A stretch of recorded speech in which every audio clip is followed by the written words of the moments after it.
On today's show, next season, the Dallas Mavericks have to do anything they can to lower Cooper Flagg's workload. This is Cooper Flagg, and you're listening to Locked On Mavs. Zone 5. I think that's a good question. Good morning, Isaac. All these changes, I still got my dog, Dwight Powell. You are Locked On Mavs, your daily Dallas Mavericks podcast. No one's dying. Part of the Locked On Podcast Network. Still killing. Your team every day. And welcome. You're locked on to the Dallas Mavericks, your team every day. My name is Nick Angstadt. Today's episode brought to you by FanDuel. Right now, new customers can bet just $5 and you get $250 in bonus bets if your first bet wins. Head to FanDuel.com to get started. Joining me, as always, the post-game prodigy for the Great Slightly Biased YouTube channel in the future. What'd you see from the Dallas Mavericks tonight, Slightly Biased? I have a new rule proposal. It's 12:07 a.m. New rule proposal. If you're 20 games under 500, every single game starts at noon at the latest. Like baseball? Hasn't baseball been doing a bunch of afternoon games? Yeah, noon. Oh, yeah. We'll talk about the Mavs game against the Clippers. I want to talk about Marvin Bagley and his role. I thought he was played really well in this game. We'll talk about the Mavs' approach to this one. We'll get into this. Let's start here. Cooper Flagg asked to do too much on this team. And there's a lot of guys hurt, obviously. Kyrie, Lively, PJ Washington didn't play this game. Gafford didn't play this game. Brandon Williams didn't play this game. This team still asks him to do so much. And it's been the topic of the Rookie of the Year conversation. I was listening to Locked On Hornets today, and there was no mention of team context in any way where it's like, one rookie is being asked to do a really, really hard thing, and the other one is taking the fourth most unguarded catch and shoot shots in the league, right? That has to at least be mentioned. We don't have to go into the whole conversation and everything and give people props and everything, but at least to be mentioned. And you saw it in a game like this, where yes, 25 points on 25 shots is bad. That's not good efficiency at all. But every one of those 25 shots, he created himself, and he had to. Yeah, and I mean, it was really just the second quarter, too. Like, the second quarter, he was 1 of 9. Outside of that, perfectly fine performance. But yeah, that's really been the case all year. It kind of sucks because we know he's so good in transition, and it does feel like lately we've seen an uptick. He had a nice lob from Nembhard in this game. That's true. B. Will started to throw that lobs to him. So we're starting to see those a little bit more, which is nice to see. But that was something I was really excited to see early on in his career, was the transition and maybe lob opportunities. And he just really doesn't get that because he is on ball so much. So, yeah, I mean, hopefully the idea is, right, not only are you bringing Kyrie back next year, you're probably going to leave. You're almost certainly, unless you end up drafting Caleb Wilson, like that's really the only guy in the top 10. You're almost certainly getting, at bare minimum, somebody will handle the ball in some capacity for you immediately in the draft. And you'll also be bringing back somebody like Dereck Lively, who can operate as a high post offensive, I don't want to say hub, but like the offense can run through him on several possessions in a row. Right now, you don't really have that. And, yeah, it's a lot being asked of him, but I do. And I feel like organizationally, there might have been, I notice it. I notice it really with like Nembhard, but I have noticed it more with Naji recently. Naji gets a lot of flack for not passing the ball sometimes to Coop. It really kind of sucks for these players because we're just like, pass the ball to Coop, bro. It's all we want. Like, I feel bad for these guys, right? Like, they're trying to go out there and play too, but I feel like there might have been an edict for something passed down where it's just like, let's get Coop going. Like, we need 25 shots tonight. They also did just watch him score 51 and 45 points in back-to-back games. Like, there is that too, where you go, hey, this is our guy. Like, hey, Naji Marshall, PJ Washington doing the pledge allegiance to the flag, man. Them doing that is a vote of confidence for sure in that guy. And so maybe that just came from that. Or like, hey, let's feed the hot hand for a guy like this. But I do think you're right that the hierarchy has been established, and it kind of takes him a while to kind of like get to the top dog spot in a way. It shouldn't have taken him this long with this team, but it definitely has. And yeah, Flagg was supposed to be set up with this team of Kyrie, Anthony Davis, and a lot Klay Thompson, PJ Washington, a bunch of role players that were set up, and he was supposed to be like the finisher guy, right? Like, and he was supposed to be able to, man, is he going to get enough shots on this team, right? Yeah. That was supposed to be the opposite for like a con. Like, man, he's going to be handling the ball, and he's going to be, LaMelo's going to miss a bunch of games, and it's just going to be him. And now they've completely switched roles. But for Cooper Flagg, he's got the ball. He's got to just drive, finish. There's not enough shooting around him. There's not enough playmaking around him. The Mavericks, just watching a game like this, you go, they've got it. Like the guard rotation has to be completely different next year. It's a an opinion I share every like fifth game that we see a game like this where you go, oh my God, 103 points, 35% from the field, made 6 threes, took 33. That's better than normal sometimes, but yeah, just feel like this Mavs team is just a battering ram. Okay. Yeah, and their guard rotation will be different. I mean, listen, the takeaways from a game like this, I don't know who on this team's going to be here next year, but like, yeah, it didn't change my opinions. yeah, no, I mean, like Tyler Smith will not be getting rotation minutes next year. John Pouliafridis will not be getting rotation minutes next year. You know, like Chris Middleton will probably not be here next year. Dwight Powell's not going to be playing 20 minutes a game next year. I say that. Yeah, Dwight Powell always just seems to you hold that back. You don't always know. Always you don't seems know to weasel his way into some 20-minute run, but yeah, I mean, it will be way different, and it'll be interesting to see what happens with the hierarchy, because I doubt you'll have games ideally where you need Coop to go out and shoot 25 times. Or if you do, hopefully they're set up in some way, right? Where Right. he's like, all right, you finished 5 plays off of transition because we got some stops. Or Kyrie set him up for a couple here or there, or Michael Brown or Kingston Flemings or whoever else set him up for some too, where it's not like every one of them almost is self-created. Like at least 20 of the 25 were self-created. Yeah, for sure. It's just like an insane amount that he's asked to do. 25 points, 9 boards, 2 assists, 6 free throws. He should have gotten more free throws. There was so much contact in this game. He was driving at the rim a bunch. Yeah. I thought he kind of reverted back a little tiny bit. And his 2 games, his 2 big scoring output games, he didn't really have this. But, Brook Lopez was just like monstrous defensively tonight against everyone the Mavs had. It's a great shot blocker still. Like, he has cement shoes. He doesn't move at all. He drops. But, yeah, he's not getting up on a pick and roll, but he'll still contest you at the rim. And he had a few where I just thought, instead of, hey, if you block my shot, and he got blocked, I think 4 times today. But if you block my shot, great, I'm going right up at you. Instead, settled for that, kind of awkward 7-8 feet away little push shot floater that can come and go sometimes.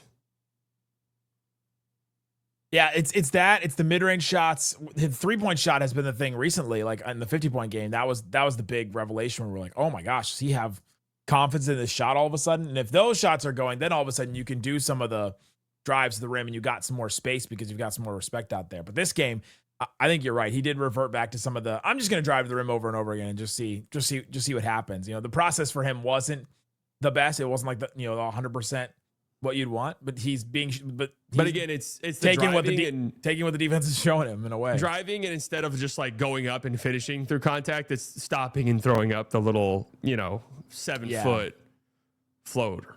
Devin Harris said something on the broadcast where he's like, sometimes when Flagg doesn't have a plan, he gets too deep in the post. And I thought that was an interesting observation where it's like, yeah, he does kind of like, all right, let me just drive as far in as I can, stop, and then try and figure out what I'm going to do.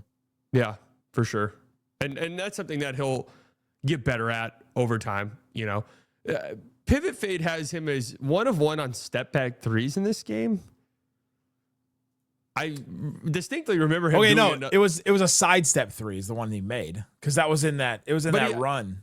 I thought he missed another one of those Tatum-esque going to his right step backs. But I love the fact that he just randomly started shooting those, though. He was not shooting those at all. No. How far back does he need to go for it to be a step back? If he steps to the side but diagonally backwards, is it a? I don't know. I don't know what goes into their calculation on that. Like, how far back if he goes like back 1 degree, does that, is that a step back? In my brain, like, I do wonder if they're just, hey, if you're in the corner and you get a defender to fly by and you do a quick little 1 dribble sidestep, do they count that the same as like I self-created Luka-esque step back? Yeah. Is it a step back or sidestep's completely different? What do they count it as? I don't know. But he did make a sidestep 3, which is nice. That does show some kind of confidence in that shot. Again, he was never shooting those. Yeah, no movement on any threes. And now at least he's taking those. He's not taking enough, but we'll keep bringing that up every time it's true. Coming up, the Mavs spotted the Clippers 17 points, tied the game in the second quarter, and then it took the lead at one point in this game. There's one thing that's undeniable about this Mavericks team. I'll tell you what is coming up. Today's episode of Locked On Mavs brought to you by FanDuel. FanDuel Sportsbook, all kinds of things that you can use to get in on the action. Go check out FanDuel. The NBA playoffs are here. Every momentum swing you want to see. I'm going to be sat for a lot of these playoffs. We got the Eastern Conference, the Western Conference, all kinds of great matchups all the time. So go check out FanDuel, what they got. Let's see what kind of playoff odds they have. The Hornets just to make the playoffs. Yes, -138. No, +104. That one's pretty fun. Advance to the Eastern Conference Finals. Celtics -145. Cavs 105. Oh, no, I like that one. Pistons +155. Knicks +200. Those are all really close.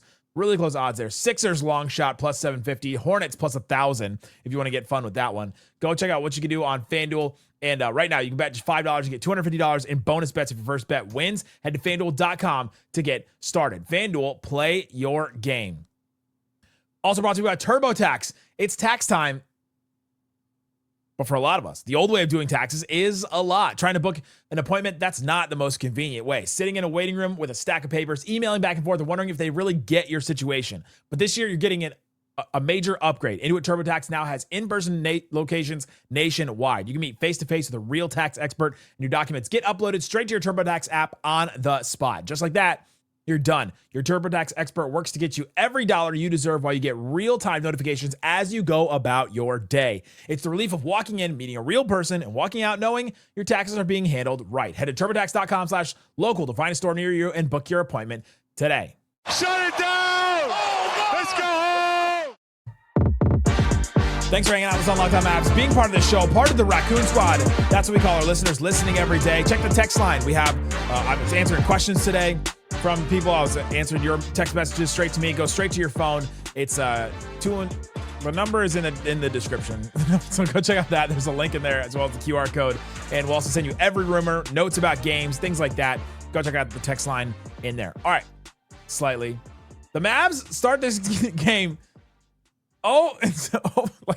They start this game down 17 points. Clippers 17, Mavs 0. They couldn't buy a bucket for the first 4 minutes until Flagg hit a floater with 8:38 left in the first quarter. And somehow they came back. Does this say more about the Mavs or the Clippers?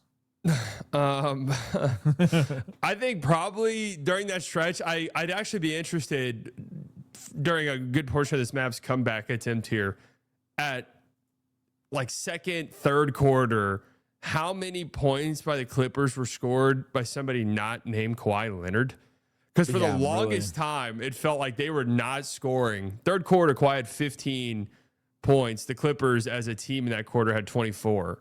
So there was a decent stretch where if it was not Kawhi Leonard, it was nobody. Yeah, I mean, I guess then, these games can be a little bit weird and wonky. And, Darius Garland is one of these guys who can have these moments in games where he just sort of floats. Mm-hmm. And he was a big part of their early start for them and helping them get off to the crazy start the Clippers went on.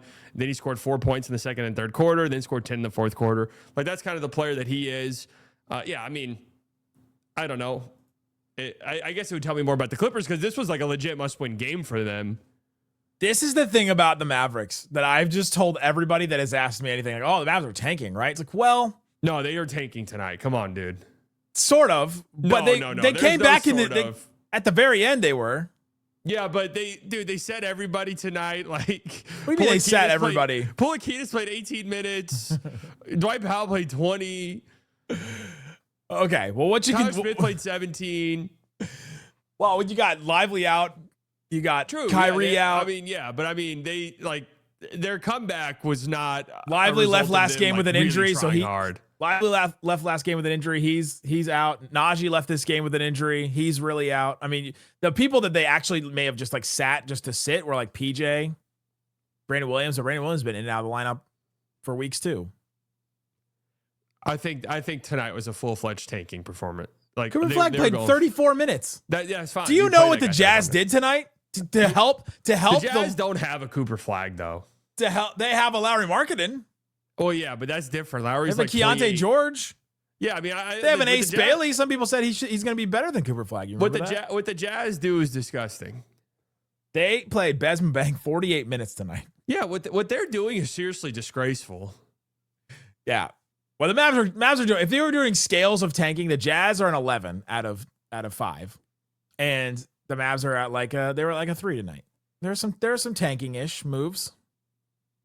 You know, I've been seeing this sentiment on Twitter lately where it's like everyone complaining about tanking. It's really not that big of a deal. Just watch the games that are good. I wonder if it's like, I maybe would agree with that if I didn't have to watch one of these teams every single night. That's probably the people that are complaining the most, the ones that cover the teams that aren't Yes. doing this. What did they, the Notorious Nine is, I think, what John Hollinger wrote a piece that's on, good. on That's him good. on today. But the Mavs had the lead in this game. Like, that's the thing. The Clippers needed this game. Mavs somehow found a lead. This Mavs team, one thing that's undeniable, you can say they're tanking, they're not. One thing is undeniable, this team fights. They find a way back in games. They scratch, they claw, they take on the mentality of Naji Marshall, Dwight Powell, all these guys that just don't stop. And it was admirable. I will put it that way. Yeah, I mean, it was an impressive run. I mean, I feel like when you see teams jump out to this big of a lead, it always sort of evens out. Well, it's like they came out and be like, oh, we got this one. Yeah. I feel like it's very rare that you see like a wire-to-wire 20 or 30-point win. I remember one, I think it was like 2022. It was in Phoenix. Yeah, it was that was a game good one. 7. That was a good one. I also remember one that was against this Clippers team where the Mavs were up by like 30 nothing, and they lost that game. I remember that too. I remember that one very vividly. I was like, oh my gosh, they're going to beat the Clippers. That was to go up 3-0 in that series. I know. Oh, I know. They win that game. They win that game. What are we doing right now? Are we talking about If they win that game, what was that? That was 2021? that was 2021, and the Clippers without Kawhi Leonard beat the Jazz in round 2. Yeah, the Mavs beat that Jazz team because they beat them the next. I they agree. Beat them the next year. The Mavs almost, I don't want to say we're the ones that were kind of the architect of how to beat that Jazz team, because the Clippers figured it out. Because remember, they had Terrence Mann. That was like Terrence Mann's huge sort of breakout series. Because they had Terrence Mann was a very funny statement. Well, they played true. 5 out. Like they went small and played 5 out and torched them. And Terrence Mann just couldn't miss from 3. I do agree. I think the Mavs would have just gone 5 out, won that series. And who was it? That was the Suns. We would have got Mavs Suns conference finals. Oh my gosh. Then the Mavs could have beat the Suns a year early. Yeah, who knows? And then go and play Milwaukee and Giannis, and who knows that Luka beats up that defense. Who knows what happens with that one, because that Clippers team was supposed to be the one to go to the finals. I mean, that was that team. Yeah, they would. I still to this day they would have if Kawhi did not tear his ACL. Butterfly effect. Does Nico Harrison get hired if they? Good question. I don't know. Butterfly effect on that one. So many different things. The Mavs did get back in this game. It was because of their fight. It was because of their fight. The Clippers turned the ball over 14 times. Mavs got a ton of points off those. That was really it. It was kind of ugly for the Clippers. I'm not gonna lie. Oh, it was ugly for the Clippers for sure. The Mavs made it ugly. They did a lot of things to get there. 27-28 on free throws. They were 100% on free throws until AJ Johnson missed one at the end. But the Mavs did a lot to get back in this game. Coming up though, I want to talk about Marvin Bagley. Thought he was really great. Thought he had another really good game off the bench. 26 minutes, 21 points. What's his future? We'll talk about that more. Come on. Today's episode of Locked On Mavs brought to you by Quo. Spring, it's a natural reset point. There's one thing that can quietly cost businesses money. It's messy communications. Missed calls, scattered texts, no clear thread of who said what. Me and Isaac on the exact same Locked On Mavs feed, talking about the exact same things on the different shows. That's bad. You don't want that. We got to be able to communicate. We got to know exactly what we're saying. We got to know who thinks the Mavs are tanking, who's not. That's why Quo is the #1 rated phone business system on G2 with over 3,000 reviews. Trusted by more than 90,000 businesses. Lets your entire team share one business number so you never miss a call, text, or opportunity. It's got one clean thread. Calls, texts, voicemails, all that. So a person can answer all those. Or you can do the AI summaries. You can save serious time by logging calls, highlighting the next steps automatically. It just makes business feel more organized and responsive. Make this the season where no opportunity and no customer slip away. Try Quo for free. Get 20% off your first 6 months at quo.com/lockedonnba, QUO.com/lockedonnba. Quo, no missed calls, no missed customers. Shut it down! Let's go home! All right, Slightly. It is now deep into the night. The Dallas Mavericks lost to the Clippers. And I just want to take a second. We were talking about the Jazz, but I do want to take a second to shout out the New Orleans Pelicans for doing the Mavs a favor. Thank you, New Orleans Pelicans. They did not play Zion Williamson, DeJounte Murray, Trey Murphy, Yves Missi. They didn't play Herb Jones. They didn't play a whole lot of dudes for injuries or otherwise. Hunter Dickinson got some run tonight. His what? Hunter Dickinson.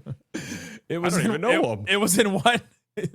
The Pelicans scored like 94 points in the second half. 95 points in the second half of this game, 50 points in the third quarter. The Jazz got destroyed, which is what the Mavs needed for the Pelicans to get a win. And now the Mavs are sitting back tied for 6th in the lottery standings right now. Yeah, need a miracle Grizzlies loss at some point in the next several days, which I doubt happens. Need a Grizzlies win. Need a Grizzlies win. Grizzlies win, yeah, sorry. And Grizzlies you know what? win. They play the Jazz. I don't think the Grizzlies are winning another game. I mean, that the would Grizzlies be just did win a game. Win? The Grizzlies were just up on the Cavs the other day too. Yeah, but that team they're running out there, I think, has to pound for pound be the worst in the league right now. How many players will? I don't think there will be like 2 of those players on the roster next year. Grizzlies. Oh, their last win that I remember was Chicago. That was on March 28th. Yeah, it's like a week and a half ago. Genuinely, I'd be shocked if they win another one. Denver, at Utah, Yes. at Houston. That game this Friday, April 10th at Utah. You know, there's even some like maybe Houston is just like locked in the 5 seed or something. The Houston just sits everybody and they're just fine. Yeah. There's some potential there. Well, that Mavs. What's the Mavs remaining schedule? The Mavs have the Spurs, the Mavs have the Suns, and then they have the Bulls as the last game of the season. And that's the tough one. That's the one where you're like, I'm gonna be real. All 3 of those are sneaky. Really? You have the Suns second. Phoenix still has stuff to do. They still have stuff to do. Right, but they're playing right now. Mavs just played. Do you know? Yeah, but I mean, what they do doesn't really count. And then they would have to win the game that you're talking about.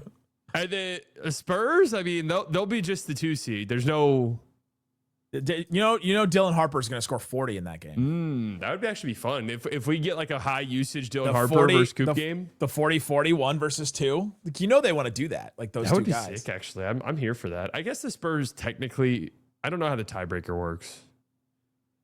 Yeah, but they still have stuff to play for, right? Like they could still. I think that the Thunder lose out, which isn't happening. They're 3 games out of the Thunder, so they're kind of stuck where they are. They got 60 wins, did all that. Maybe they rest some guys, but even so, the Bulls is the one that's tough. But the Bulls just beat the Wizards the other day. The Bulls also play the Wizards again on Thursday, and then they play the Mavericks. The Bulls is a scary one. That's the one the Mavs could win, and we don't want that. Marvin Bagley, I thought he was really good in this game. Gave the Mavs some stuff. He hit a 3.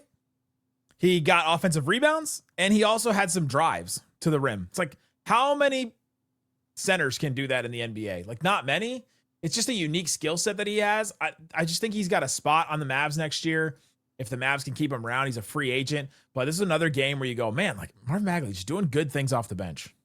Yeah, I mean, let's not forget he got drafted 2nd overall because he's such a skilled offensive player, right? Like coming out of college. I mean, I love the possessions where the Mavs are giving him the ball at the top of the key and he's driving to the rim off of that. I mean, there was a possession in the first quarter of this game where Max Christie like sets a ball screen for him and he is the pick and roll ball handler, and Chris Dunn switches on and he just goes right to the rim and lays it up. He's a skilled big, and he's the 3-point shot is pretty new for him, and it's really not bad. Like, it is 100% passable. I'm actually interested to see. I'm willing to bet his percentage on the Mavs is kind of crazy. Probably in small it's small vol. Yeah, he's 50% from three with Dallas. Only 1.3 attempts a game though, but that's something that he's like worked to add to his bag, and it'd be pretty sizable for his career. He's only 26, right? So like, yeah, if he's somebody who just becomes maybe I'll shoot to a game. I don't know. There's a lot of debate as to how much value these guys actually have. If defenses still don't really, if you shoot 40-something% from three, but on 2 attempts, and defenses don't really care. Nobody steps still. But yeah, he's a skilled offensive big, and yeah, I've been big in the drum since he came here. I'm 100% here for him. Yeah, I mean, he's the same age as Axel Lindenborg. I mean, yeah, true. He's not. He's like 3 years older, but. The thing about Bagley, they run a lot of the stuff that they run with Dwight Powell, where Dwight Powell's always at the top of the key, running dribble handoffs, like setting screens up there. And if you're always up there and then you also take the three, like it just extends the amount of time that you're out there, that your defender also has to be out there. So that adds some spacing as it just as it is. And so I think that's something that helps too. You can't run that much stuff with like a Gafford up there because you're like, all right, well, I'm not gonna go all the way out there for that. I thought Marvin Bagley was really good. His rebounding has been really good. I mean, that's the differentiator between him and Gafford is the rebounding. Defensively, at least. Defensively, I'm not getting a lot. No, I mean Gafford's a good offensive rebounder. True, and he's gotten some lately, and this whole season we've been watching him injured, and that's been on. Right. We're like, all right, we can't really take a lot from Daniel Gafford this season as we're watching him be hurt every other game. Yeah. Marvin Bagley was good. Ryan Nembhard, 12 points, 7 assists, 6 boards, couple of steals. Got to the rim a few times, like cooked Benedict Mathurin a couple times on some drives. Thought it's a little sneaky Ryan Nembhard game. Yeah, I mean, this was one of his better games, I think, all in all. Just I liked his floor game a lot in this game. I thought, the Mavs won his minutes in this one. I thought he was instrumental in their, third quarter, especially the surge that they had, second quarter, third quarter. But yeah, I mean, it's a nice stabilizing presence. I wish he was more of a shooting threat. Obviously, that's something we've talked about ad nauseum here. But yeah, this is a really nice floor game for him. And, I'd be interested to see what Coop's numbers were with him on the floor in this game versus him off. You just wonder like what he's going to look like. Here you go, 13 points for Coop, 6 of 9 from the field with Nembhard on the floor. With Nembhard on the court. Yeah, like give him a guard. Give him a guard next year that he can play with. That can actually. Yeah, especially in a game like this because no B-Will or anything. Right. He was 3 of 16 from the floor with Nimby off. That's what he was just driving to the rim, trying to get anything going himself. Yeah. Nembhard, 36% on threes, takes 2 a game in 18 minutes. Again, it's the low volume. Per 36, that's 4 threes a game. It's attempts. It's just not very good for a lead guard. For a guard that's not going to give you other things. I think that's a big point of emphasis. But the Mavs, they don't create a lot of threes. Like their offense doesn't really. You got to take them. You got to take them yourself, and that's why we've been like asking Flagg to take more threes, because if you're not going to take them yourself, you're not going to get them in this offense this year. Yeah, exactly. There's not a lot of setting up going on, and Pulikitis. I mean, how many threes did they get up tonight as a team? Like 30-something, 33. They put up a good amount. They just didn't really make them. Klay took 10. Klay took 10, and it was a rough night. Rough night for Klay. They were 18% from 3. We know this. They gotta get better from 3 next year. Christie 0 of 5. 10 free throws for Christie though. What do you make of that? Yeah, that was crazy. That somebody pointed that out to me towards the end of the game. I was like, really? Attacking closeouts. I mean, to me that shows that the Clippers sold out to run him off the 3-point line. Yep, they did, and he has started to add the little drive and the little attempts to finish to his game, and I think that's something that's been good. That's been positive from Christie at the end of this season here. He has not shot the 3 as well as he did at the beginning. I mean, the beginning of the season he was like 47%. Right. But his the plays like on the ball, attacking closeouts, driving to the rim, trying to take the little mid-range shots, trying to finish at the rim. That all those free throws came from stuff like that. Yeah. And that's a nice skill set to have for sure. You need to have it as a 3-point shooter. They're going to need that for sure next season. Naji Marshall leaves this game. We mentioned that, so we'll see what happens with him. And yeah, we'll go check out Slightly Biased's YouTube channel. Good stuff happening all the time over there in the normal hours of the day. And we'll also have more on Locked On Mavs. Isaac is an episode about the Rookie of the Year race, so go check out that later on this feed, wherever you're listening or watching this. Guys, thanks so much for listening to Locked On Mavs. Peace out. Boom. See you night owls later. Who?